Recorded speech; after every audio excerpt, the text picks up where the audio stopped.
Hi, I'm Andy LeGrand. Welcome to our program. Today, we're going to carry the torch for safety.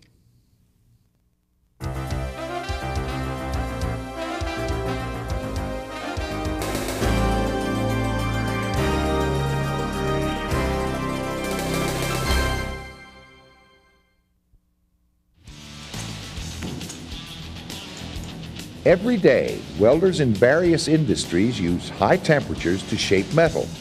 Sometimes the metal is bonded together, other times it's cut apart. Over the years, engineers have developed a variety of methods for welding.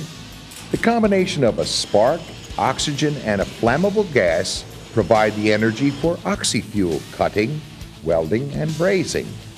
High-voltage electricity, whether it's alone or used in tandem with various gases, powers arc welding. Because of the heat and the materials involved, these welding methods can all be very hazardous. But no matter which type of welding you're working with, there are things that you can do to make your work safe.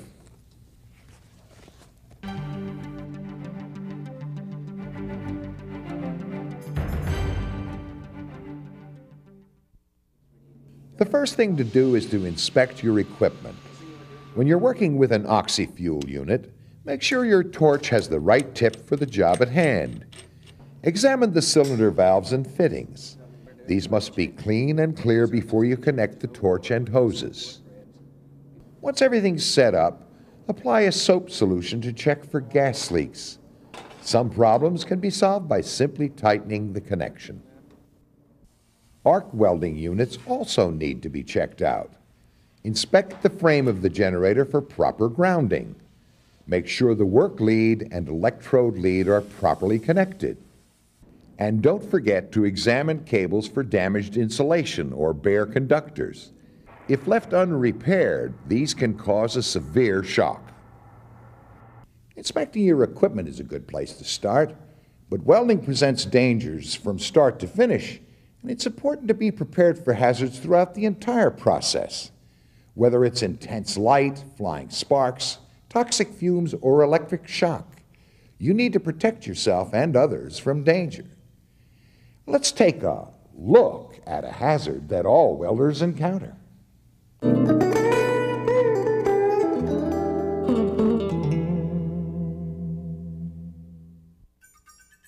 The powerful ultraviolet and infrared light produced during welding operations is one of the first things people remember about welding.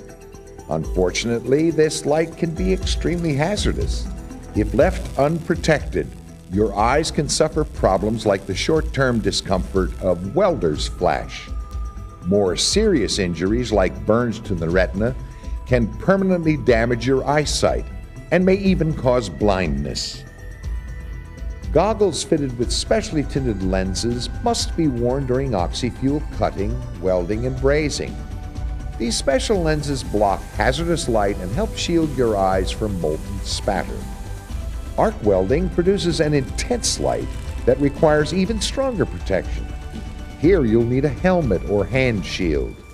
These are fitted with specially designed filters which screen out harmful light rays. In addition to protecting your eyes, the design and size of helmets and hand shields will prevent the light from burning your face, neck, and ears.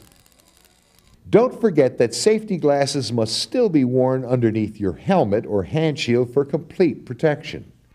Make sure all your protective equipment is in good condition before you start work. If you spot any imperfections, get a replacement. Hazardous light can affect those around you as well. Setting up protective screens will help shield other workers from the light generated while you weld. You should also warn other workers in the area before striking an arc. This helps keep people from accidentally looking at the arc. Once you've protected yourself and others from dangerous light, you need to deal with other hazards. Unfortunately, some of these may not be so easy to see.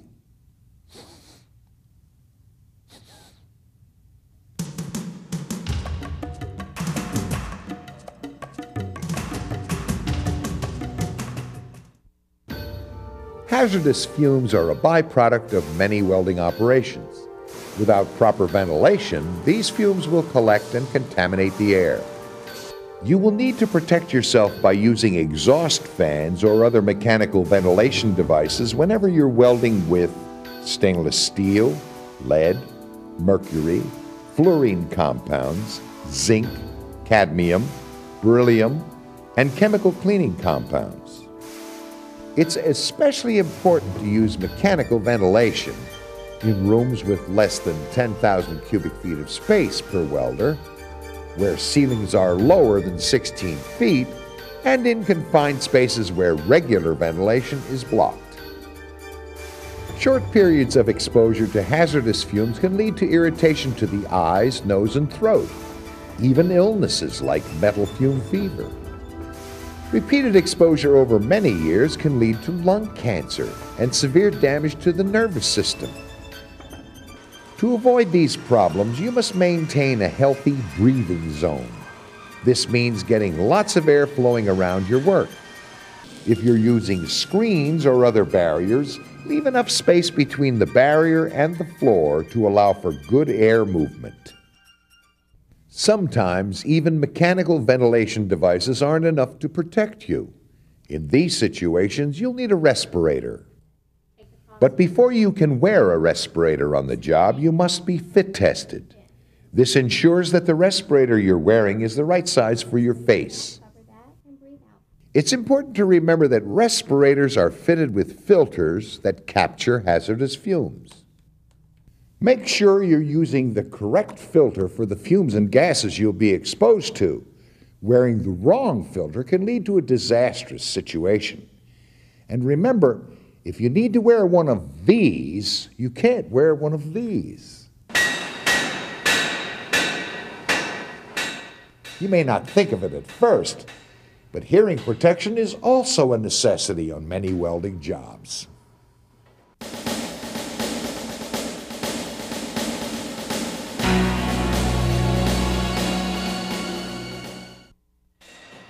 Moving pieces of metal around and banging away at slag are just two of the things that can make a welding environment very noisy.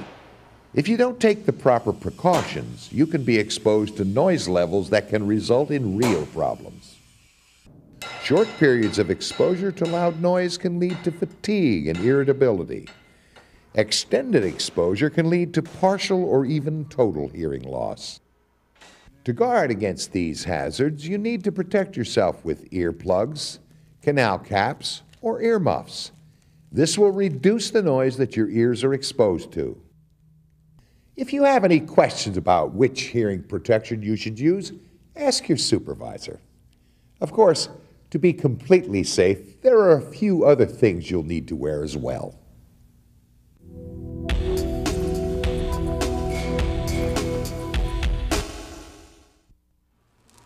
Welding can produce a lot of heat. To protect your hands, you need a good, strong pair of leather gloves. Many welding gloves offer additional protection in the form of welting. Here, an extra piece of leather is sewn into the finger and palm of the glove. This extra layer of leather protects the threads in the glove from getting burned by intense heat. But even with this extra protection, you need to be careful. Never hold heated metal with your gloves. It can burn right through them. If you need to manipulate hot objects, use insulated clamps or other tools. The type of clothing you wear also plays a role in welding safely. Dress in natural fibers like cotton or wool. These are less likely to ignite than synthetic fibers. Wearing long-sleeve shirts with closable collars will protect you from hazardous light. Remember, just like the ultraviolet light from the sun, the UV light from welding operations can burn your skin. Adding leather aprons and sleeves on top of what you're wearing will keep sparks from burning through your clothes. Another good idea is to wear high-top shoes. These keep sparks and molten metal away from your ankles and feet. Once you're dressed for work, no matter what type of welding you're going to do, you need to reduce the risk of fire.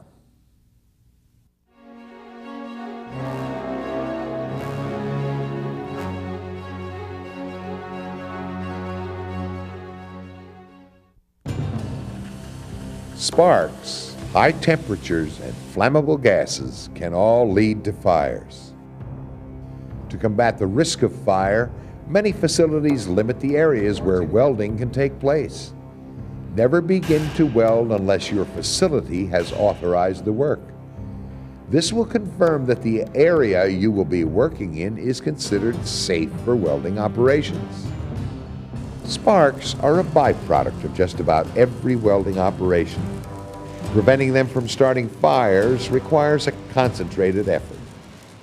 Before welding, remove anything that can burn from the area. It's especially important not to weld around combustible materials like wood, paper, or fuel. These ignite easily and can quickly burst into flames if they're exposed to sparks or high temperatures. Aerosol cans should also be removed from areas where welding is taking place. These cans hold gases that are under a lot of pressure. When they're exposed to intense heat, the gases will expand.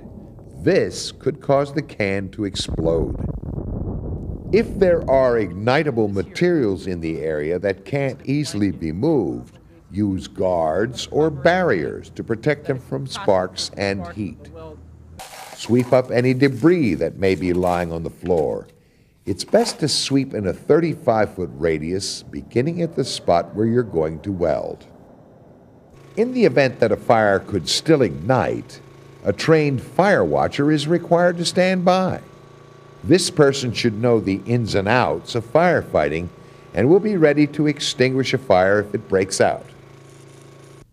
Remember, even after you're finished welding, the metal will still be very hot. Because of this, the fire watch must be maintained for at least a half an hour after welding operations have ended. Welding can be a powerful tool, but we need to respect the dangers that it presents. Let's review. Always check out your equipment before starting any welding job. Follow safe work practices. This way you will avoid accidents.